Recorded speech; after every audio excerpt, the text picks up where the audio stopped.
नमस्कार बंधुरा आशा करी तोमरा सकलेई भालो आछो और सुस्थ आछो। जे जेखान थेके आमार एई भिडियोटी देखछो सकलके जानाई अनेक अनेक शुभेच्छा और शुभकामना। तोमादेरके साथे निये आजके एकटा नतून रेसिपि शेयर करछि। एटा खुबই भालो और टेस्टी एकटा माछ जेटा अनेकेई अनेक रकम भावेई खेते भालोबासो, तबे आमार बाड़ीते एटाके छाल छाड़िये निये आसा हय। बुझेई गेছো এটা শোল মাছ। হ্যাঁ গো, মহাশোল নয়, 1 কেজির মতন ওয়েট ছিল মাছটা। আর এখানে সব নিয়ে নিয়েছি। আর আদা এখন এত বাজে দেখো, ঠিক প্রত্যেকটা আদার মধ্যেই এরকম দাগ দাগ পাওয়া যাচ্ছে। আর দেখে মনে হবে ভেতরে বোধহয় গর্ত হয়ে গেছে আর এই রকম কালো কালো দাগ। তবে ভেতরটা কিন্তু ঠিকঠাকই থাকে, কাটার পরে তোমাদের দেখাবো। আর आलू टमेटो पेঁয়াজ सब নিয়ে নিয়েছি, সাথে কাঁচা লঙ্কা আর কয়েক কোয়া রসুন। এইগুলো সব কিছুটা যাবে কাঁচা অবস্থায় রান্নায়, কিছুটা যাবে মশলার সাথে। এখন আমি মশলা করে নেব। এই দেখো আদাটা কিন্তু ভেতরে বেশ ভালোই ছিল। আর এখন নিয়ে নিচ্ছি 5-6 কোয়া রসুন। ওটা তো নিয়েছি মোটামুটি 1.5 ইঞ্চির মতন লম্বা আদা, তার সাথে 6-7টা কাঁচা লঙ্কা, একটা বড় টমেটো কুচি, আর তার সাথে 1 চামচ ধনের গুঁড়ো, 1 চামচ জিরের গুঁড়ো।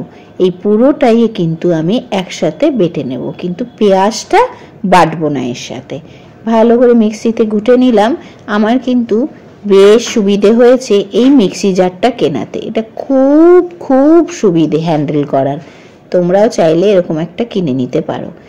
আর এইখানে মাছগুলোকে জল ঝরিয়ে আমি নিয়ে নিয়েছি আর হলুদ লবণ মাখিয়ে এখন তেল গরম করে কড়াতে দিয়ে দিলাম।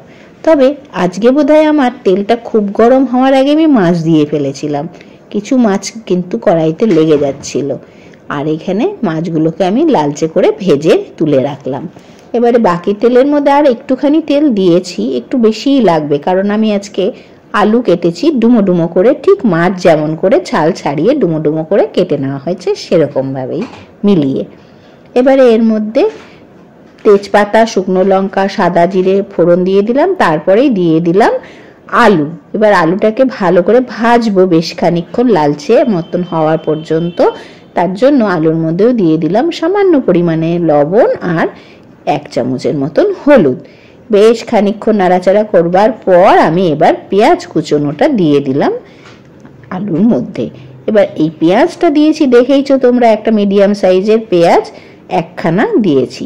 1 কেজি মাছের জন্য যতটা লাগবে সেটাই আমি তোমাদের বললাম। তোমরা তোমাদের পরিমাণ মতন কমা বাড়া করতেই পারো, কেউ চাইলে পেঁয়াজ কুচিটা নাও দিতে পারো। আমি দিয়েছি, আমার বাড়িতে দেয়, তাই জন্য একটু পেঁয়াজ রসুন দেয় শোল মাছে। যেহেতু শোল মাছটা মূলো দিয়ে খেতে বেশি ভালো লাগে, কিন্তু এখন তো অসময়ের মূলো, তাই জন্য আর আলু দিয়েই করলাম। মূলো দিয়ে করলেও কিন্তু এরকম আলুর মতন ডুমো ডুমো কেটে নেবে।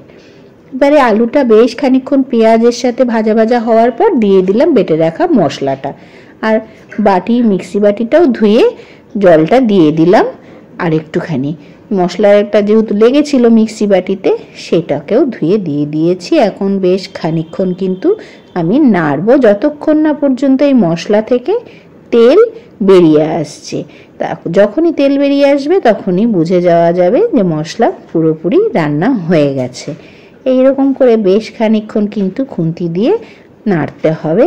আর এই দেখো আমার মশলা মোটামুটি কমপ্লিট ভাজা। এবারে আমি যেহেতু মশলা থেকে তেল ছেড়ে দিচ্ছে, দিয়ে দেব গরম জল। আমি তো সব রান্নায় ঝোল হিসাবে গরম জল ইউজ করি, সেটাই এখন দিচ্ছি। ঝোলে গরম জল ইউজ করলে রান্নার স্বাদ কিন্তু দ্বিগুণ হয়ে যায়। এটা আগাগোড়াই তোমাদের আমি বলে থাকি, যারা নতুন ভিউয়ার তারা কিন্তু এই জিনিসটা একটু খেয়াল রেখো। আসলে যারা প্রচুর রান্নাবাড়ি করে তারা তো জানে, কিন্তু যারা নতুন নতুন রান্না শিখেছো তাদেরকে বলছি কথাটা। ঝোল দিয়ে ঝোলটা যখন ফুটে উঠেছে ভালো মতন, তখন দিয়ে দিলাম ভেজে রাখা মাছগুলো। তারপরে বেশ খানিকক্ষণ ফুটিয়ে নেওয়ার পর দিয়ে দিলাম আমি লাস্টে গরম মশলার গুঁড়ো। আর এই গরম মশলার গুঁড়োটা দেওয়ার সাথে সাথে তোমরা কিন্তু গ্যাস অফ করে দেবে। আর গরম মশলার গুঁড়োটা পুরো মাছের ঝোলের সাথে মিশিয়ে নেবে খুন্তি দিয়ে। রান্নাটা কিন্তু খুবই অন্যরকমের হয় স্বাদে। ভিডিওটা যদি ভালো লাগে তাহলে অবশ্যই একটা লাইক করে দিও, আর আমার চ্যানেলটিকে সাবস্ক্রাইব করে রেখো নতুন নতুন ভিডিওর জন্য।